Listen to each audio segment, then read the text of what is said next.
Hey, welcome back to Mason's Maintenance. I'm Mason, and today we're going to be talking about a very important part of a lot of your guys' life, which is maintaining your car, and the most important part, which is changing your car's oil. Let's check it out. I'm joined here by RBHS auto teacher, Mr. May. Mr. May, can you tell us why it's so important to change your car's oil? Oh, there's a couple reasons why you want to change oil. The first one would be there's additives in oil that wear out over time. The second one would be over time, internal combustion engines make a lot of carbon, and that carbon gets into oil, and you want to remove that. All right, Mr. May, what's our first step here? First step I always like to do is check our oil. Just in case we don't have any oil in the car, there could be a problem with adding more oil or even new oil and causing the engine to seize up. So we always want to check it first, pull out the dipstick, read it for understanding, stick it back in. Right now we're right about there, which is about 3/4 full, and that should be good to go. Now that we got the car lifted up, we can remove the drain plug right here.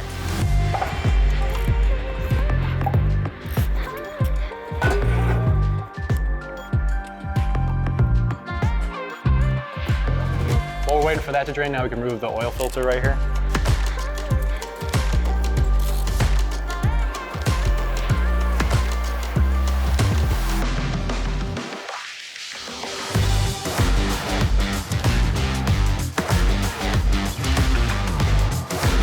All right, Mr. May, so how do you know how tight to make these oil filters?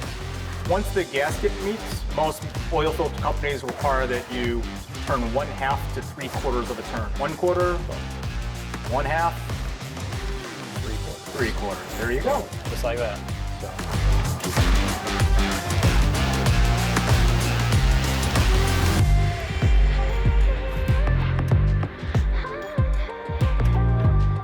And then our next step here is just to fill up the engine with oil.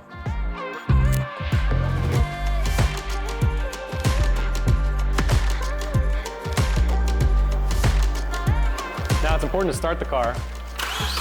In order to check for leaks underneath the car, just in case something wasn't tightened properly. Looks like we're good here. All right, now we're just gonna check the dipstick here.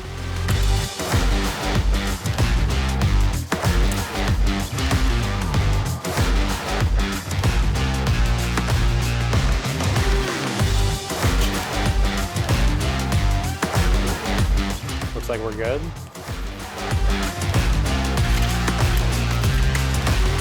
Now that's all the steps on changing your car's oil. Mr. May, thanks so much for letting me use your garage and demonstrating here. Thanks for watching Mason's Maintenance.